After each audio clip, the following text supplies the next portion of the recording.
हिमालय की ऊंचाइयों पर बसा एक दिव्य मंदिर जिसका नाम है केदारनाथ, जो स्वयं भगवान शिव का धाम है।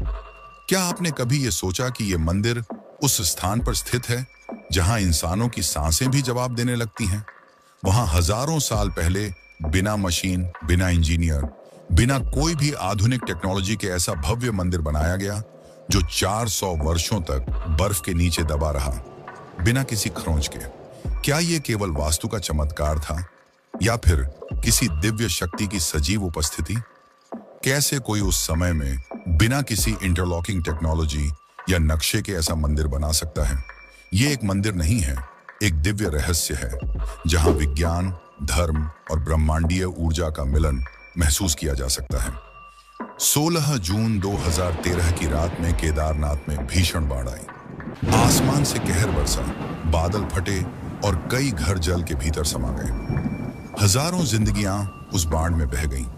ठीक उसी समय 20 फीट का पत्थर, जिसका करीबन 30 टन वजन होगा, वो मंदिर के पीछे आकर रुक गया और केदारनाथ को डूबने से बचा लिया। उसने बाढ़ का रुख मोड़ा, मंदिर की रक्षा की और खुद को बना लिया। भीमशिला। ये शिला आज भी वहीं स्थित है, मानो कह रही हूं, यहां स्वयं शिव की शक्ति है। लेकिन सवाल अभी खत्म नहीं होता। केदारनाथ का कपाट साल में 6 महीनों के लिए बंद रहता है और चौंका देने वाली बात तो ये है कि उस समय पर ना ही कोई मंदिर के भीतर रहता है और ना ही उसके आसपास। फिर भी गर्भगृह में रखा दीपक लगातार जलता रहता है। वो लौ बुझती नहीं। ये कैसे संभव है? और यहीं पर सवाल आता है शिवलिंग के आकार का, जो कि त्रिकोणीय आकार के जैसा है। क्यों ये इतना अलग है? क्या ये संकेत है किसी रहस्य का? आज इस वीडियो के माध्यम से मैं आपको ले जाऊंगा केदारनाथ की उन रहस्यमयी परतों में जहां हर पत्थर एक कहानी कहता है, हर दीवार में कोई चमत्कार छिपा है और हर मोड़ पर विज्ञान को झुकना पड़ता है श्रद्धा के आगे। तो बने रहिए मेरे साथ, क्योंकि ये सिर्फ एक कहानी नहीं बल्कि आपके विश्वास की परिभाषा बदल देगी। पर अगर आप इस चैनल पर नए हैं तो चैनल को सब्सक्राइब जरूर कर दें और कमेंट में हर हर महादेव लिखें। केदारनाथ मंदिर हिमालय की गोद में बसा है, जिसे स्वयं भगवान शिव जी का धाम माना जाता है। ये समुद्र तल से 3583 मीटर ऊंचा है। इस मंदिर को देखकर यह सवाल उठता है कि इतना भव्य मंदिर आखिर किसने बनाया? क्या किसी देवता ने या फिर किसी पुराने भारत के इंजीनियर ने? केदारनाथ मंदिर की रचना अपने आप में ही भव्य है। ये खास तरह के पत्थरों से बना है जो भूरे रंग के हैं और इस प्रकार के पत्थर उस स्थान पर नहीं मिलते। तो जरा गौर कीजिए, जब ये मंदिर बनाया जा रहा होगा तब 6 से 8 टन के भारी पत्थरों को 20 से 30 किलोमीटर दूर से लाया गया होगा और 12,000 फीट की ऊंचाई पर चढ़ाया गया होगा। ये कैसे संभव है? आज की एडवांस टेक्नोलॉजी भी ये काम करने में असमर्थ है। चौंकाने वाली बात तो ये है कि इन पत्थरों को जोड़ने के लिए सीमेंट का इस्तेमाल नहीं किया गया है। खास इंटरलॉकिंग जैसी एडवांस तकनीक का इस्तेमाल किया गया है, जिसमें पत्थरों को इस तरह तराशा और फिट किया जाता है कि वे बिना किसी बाहरी सहारे के आपस में जुड़े रहते हैं। ये तकनीक इतनी कठोर है कि 2013 की भयानक बाढ़ जो केदारनाथ में आई थी, जिससे कई घर, सड़कें, पेड़ पौधे सभी जल प्रवाह में डूब गए थे, लेकिन केदारनाथ मंदिर अडिग रहा। इसका एक कारण इंटरलॉकिंग तकनीक को भी माना जाता है। ये इतना मजबूत है कि भारी बारिश, बर्फबारी, भूकंप को भी सहन कर सकता है। केदारनाथ मंदिर की उम्र की बात करें तो भारतीय पुरातत्व सर्वेक्षण ASI के अनुसार कार्बन डेटिंग जैसी तकनीक से पता चला कि यह मंदिर 1200 से 1500 साल पुराना है। लेकिन हिंदू मान्यताओं के अनुसार इस मंदिर की उम्र 5000 साल से भी पुरानी है। कहा जाता है कि यह मंदिर पांडवों ने बनाया था। कैसे? आपको थोड़ी देर में पता चल जाएगा। महाभारत खत्म हो चुका था और पांडवों ने अपने भ्राताओं और गुरु की हत्या की थी। तो इस पाप से मुक्ति पाने के लिए वे भगवान शिव के शरण में गए।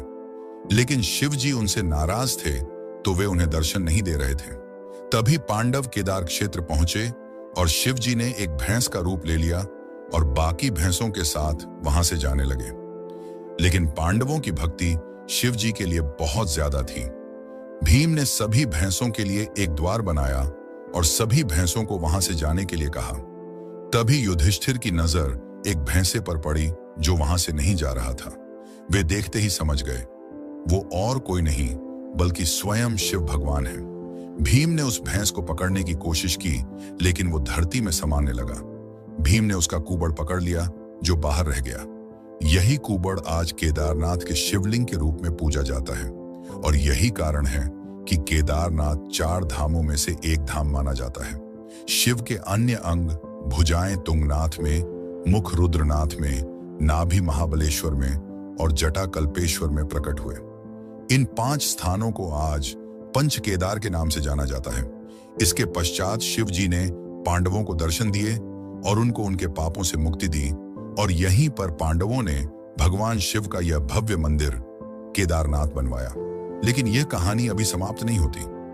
8वीं शताब्दी में शंकराचार्य ने पूरे देश का एक चक्कर लगाया और केदारनाथ मंदिर को पूर्ण निर्मित कराया, और 3 अलग अलग मंदिरों की भी स्थापना की, जिन्हें आज हम 4 धाम के नाम से जानते हैं। ये सब उन्होंने केवल 32 की उम्र में कर दिखाया। उन्होंने यह सुनिश्चित किया कि पूजा करने की एक विधि होनी चाहिए, और केदारनाथ एवं बद्रीनाथ जैसे मंदिरों में आज भी उनके बनाए गए विधियों से पूजा पाठ होता है। कहा जाता है कि उन्होंने अपने अंतिम क्षण केदारनाथ में बिताए, और उनकी समाधि आज भी मौजूद है, जिसे एक पवित्रता की नजर से देखा जाता है। केदारनाथ मंदिर तक पहुंचने का मार्ग बहुत कठिन है।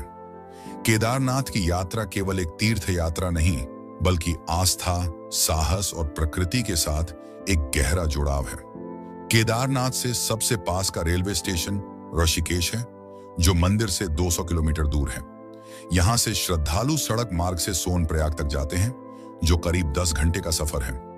सोनप्रयाग से आगे निजी वाहनों की अनुमति नहीं है, इसीलिए यात्री सरकारी जीपों से 5 किलोमीटर का सफर तय करते हैं, और फिर शुरू होती है 16 किलोमीटर की कठिन पैदल यात्रा मंदाकिनी नदी के किनारे बर्फीले पहाड़ों के बीच। यह यात्रा हर श्रद्धालु के लिए एक अनोखा अनुभव है। केदारनाथ अपने बनावट और दिव्यता के लिए पूरी दुनिया में लोगों का ध्यान अपनी ओर खींचता है। Wadia institute of Himalayan geology के अनुसार 400 सालों तक यह मंदिर बर्फ के नीचे दबा रहा, फिर भी एक खरोंच नहीं आई। 2013 की भयानक बाढ़ को मंदिर ने सह लिया, भीमशिला की मदद से, जिसने आने वाले जल प्रवाह को 2 भागों में बांट दिया था। तो अब तक हमने मंदिर के निर्माण और पौराणिक कथा के बारे में जान लिया है।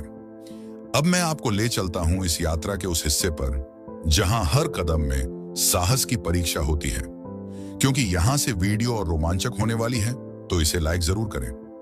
गौरीकुंड, एक ऐसा स्थान जहां माता पार्वती ने भगवान शिव को पति के रूप में पाने के लिए साधना की थी। इसे इस यात्रा का सबसे चुनौतीपूर्ण हिस्सा माना जाता है। गौरीकुंड केदारनाथ यात्रा का आधार शिविर है, और यहीं से शुरू होती है 16 किलोमीटर की वह कठिन पैदल यात्रा, जो हर श्रद्धालु के धैर्य और भक्ति की परीक्षा लेती है। यह मार्ग कठिनाइयों से भरा है। ये एक संकरा और चट्टानों से भरा मार्ग है। श्रद्धालु इस संकरे रास्ते पर धीरे धीरे आगे बढ़ते हैं, लेकिन भक्ति के लिए यह बहुत ही छोटी कीमत है। जैसे ही आप केदारनाथ के प्रांगण में पहुंचते हैं, तो सारी थकान, सारी चिंता एक पल में दूर हो जाती है। हिमालय की बर्फीली चोटियों के बीच मंदाकिनी नदी के मधुर स्वर के साथ यह मंदिर अपनी आध्यात्मिक ऊर्जा से हर यात्री को एक अनोखी शांति और शक्ति देता है। जैसे ही आप मंदिर के मुख्य द्वार पर पहुंचेंगे, आपको कई हजार भक्त दिखेंगे जो हर हर महादेव का नारा लगा रहे होंगे। आप भी सच्चे भक्त हैं शिव जी के, तो कमेंट में जरूर हर हर महादेव लिखिए। मई और जून के महीने में तो संख्या हजारों से बढ़कर लाखों तक चली जाती है। जैसे ही आप मंदिर में प्रवेश करते हैं, आपको पूरे वातावरण में दिव्यता दिखाई देती है, और आपका सामना होता है त्रिकोण आकार के पवित्र शिवलिंग का।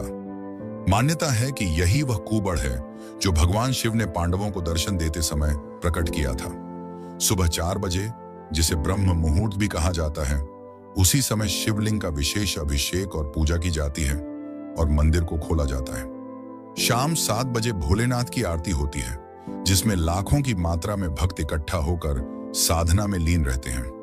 ये तो हुई कुछ सामान्य चर्चाएं, पर इस मंदिर में कई ऐसे रहस्य छुपे हैं जिसे आज तक विज्ञान और वैज्ञानिक भी नहीं सुलझा पाए हैं। 1300 से 1800 ईस्वी सदी के बीच आइस एज हुआ था, जिसका नाम तो आपने सुना ही होगा। जब पूरी पृथ्वी पर केवल बर्फ थी।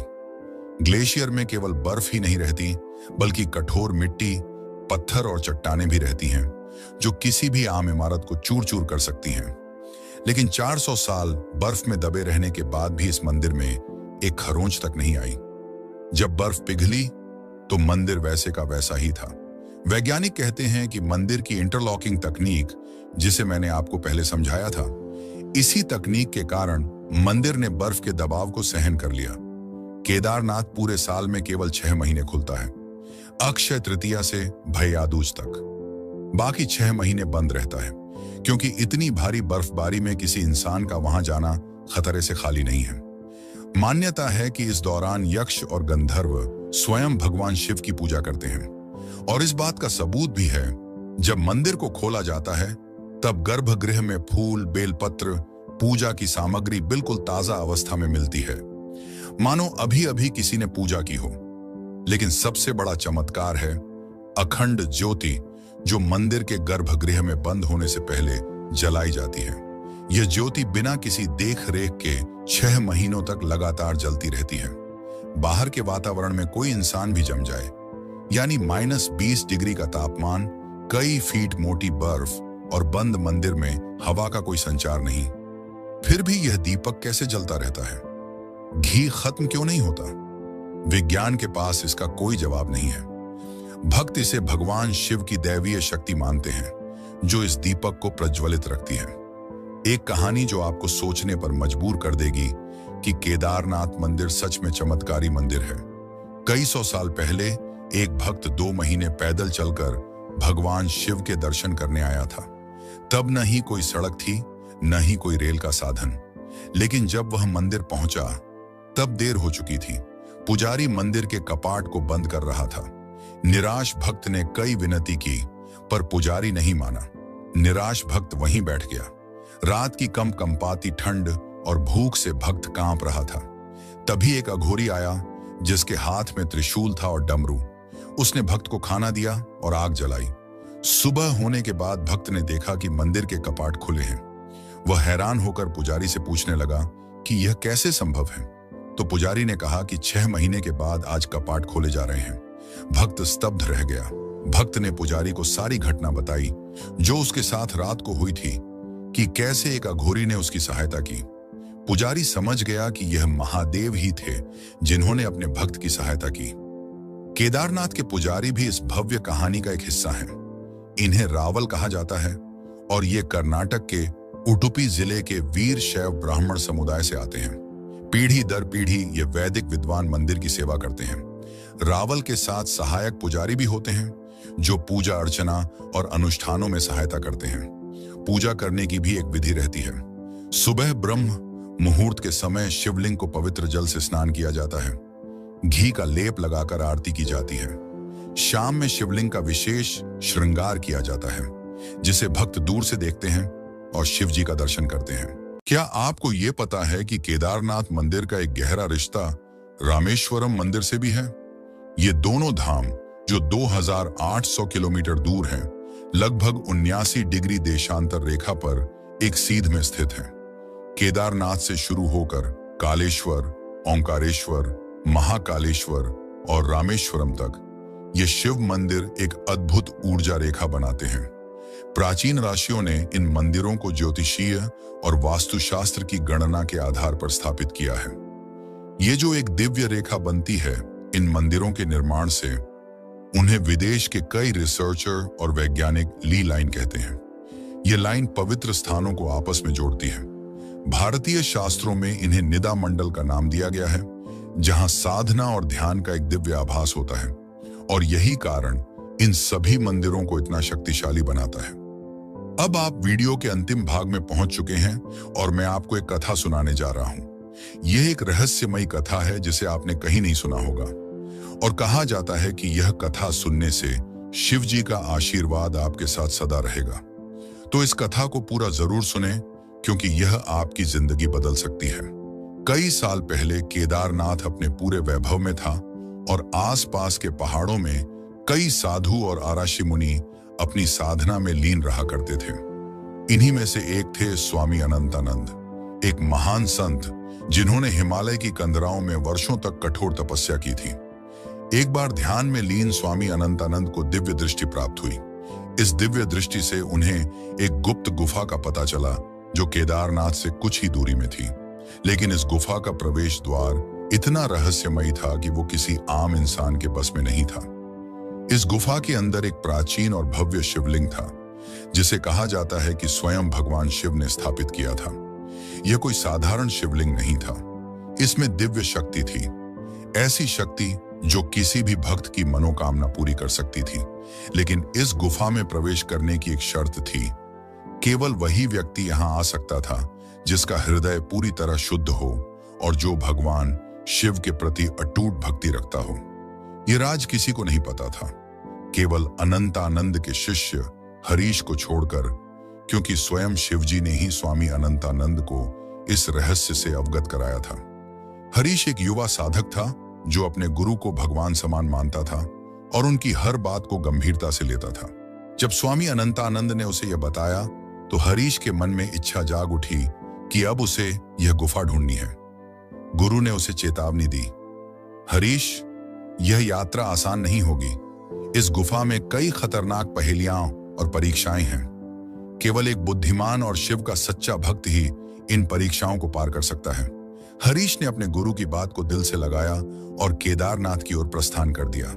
यात्रा जैसे जैसे आगे बढ़ रही थी, कठिनाइयां बढ़ती जा रही थीं। हिमालय के ऊंचे पहाड़, भीषण ठंड, खतरनाक जानवर, मानो हर कदम पर एक नई चुनौती थी। लेकिन हरीश की भक्ति और दृढ़ संकल्प ने उसे हिम्मत दी। कई दिनों की यात्रा के बाद वह आखिरकार केदारनाथ पहुंचा। केदारनाथ पहुंचने के बाद हरीश ने अपने गुरु की बातों को स्मरण किया और गुफा को ढूंढने में लग गया। उसने देखा कि मंदिर के पीछे एक बड़ा सा पत्थर था जो बाकी पत्थरों से अलग था। स्वामी अनंतानंद ने हरीश को एक खास मंत्र दिया था उस पत्थर को हटाने के लिए। हरीश ने गहरी सांस ली और उस मंत्र का उच्चारण किया, ओम नमः शिवाय त्र्यंबकम यजामहे। जैसे ही उसने यह मंत्र उच्चारण किया, वह पत्थर हट गया और एक संकरा रास्ता दिखने लगा जो गुफा का प्रवेश द्वार था। हरीश गुफा में प्रवेश किया। उसे एक टिमटिमाती सी रोशनी दिख रही थी।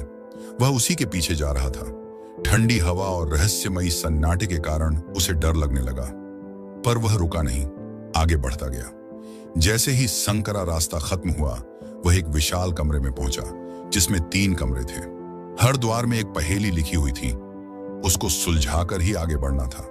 अगर जवाब न दे पाए तो पूरे जीवन काल के लिए उस गुफा में बंद होना पड़ेगा और अपना जीवन त्यागना पड़ सकता था। पहेलियां कुछ इस प्रकार थीं। मैं वह हूं जो कभी नहीं सोता लेकिन हमेशा सपने देखता हूं। मैं वह हूं जो हर जगह है लेकिन कहीं नहीं मिलता। मैं वह हूं जो सबको छूता हूं लेकिन कोई मुझे नहीं छू सकता। हरीश ध्यान से सोचने लग गया। बहुत सोचने के बाद उसने एक गहरी सांस ली और अपने गुरु की शिक्षाओं को याद किया। उसे एहसास हुआ कि ये पहेलियां भगवान शिव के पंचभूतों पृथ्वी, जल, अग्नि, वायु और आकाश से जुड़ी हैं। उसने तीसरे द्वार को चुना क्योंकि यह वायु का प्रतीक था जो सबको छूती है लेकिन जिसे कोई पकड़ नहीं सकता। उसने तीसरे द्वार की ओर कदम बढ़ाया और जैसे ही वह अंदर गया, द्वार बंद हो गया। वह सही था। हरीश अब अगले कमरे में पहुंच चुका था। उसे एक विशाल दर्पण दिखा जो सामान्य दर्पण नहीं था। उस दर्पण में जो भी अपनी छवि देखता था, उसे उसमें अपना डर, संदेह और कमजोरी दिखाई देती थी। हरीश का सबसे बड़ा डर था अकेलापन, और इसी का फायदा उठाते हुए दर्पण ने उसकी एक भयानक छवि बनाई जो अकेलेपन से दुखी थी। हरीश घबरा गया लेकिन उसने हार नहीं मानी। उसने आंखें बंद की, भगवान शिव का ध्यान लगाया और नमः शिवाय का जाप शुरू किया। धीरे से उसका मन शांत होने लगा और उसने कहा, मैं डर से बड़ा हूं क्योंकि मेरे साथ भगवान शिव हैं।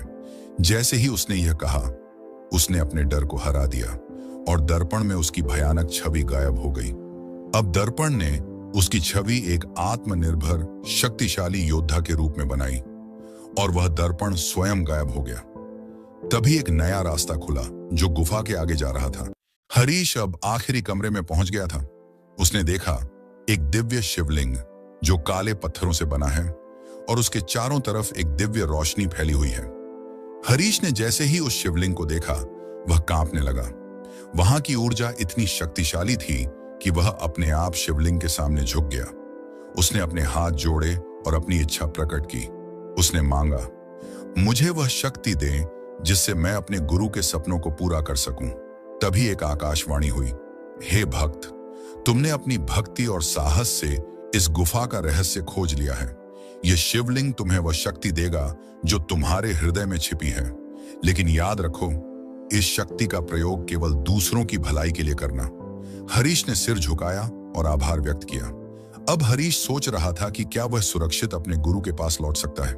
लेकिन जैसे ही वह गुफा से बाहर निकलने की कोशिश कर रहा था, उसने देखा कि मुख्य द्वार बंद हो चुका है और मंत्रोच्चारण के बाद भी वह द्वार नहीं खुल रहा था। तभी उसे अपने गुरु की बात याद आई। उन्होंने कहा था कि जो भी इस दिव्य गुफा में प्रवेश करता है, उसे बाहर जाने के लिए बलिदान देना पड़ता है, और वह भी उस चीज का बलिदान जो सबसे प्रिय हो।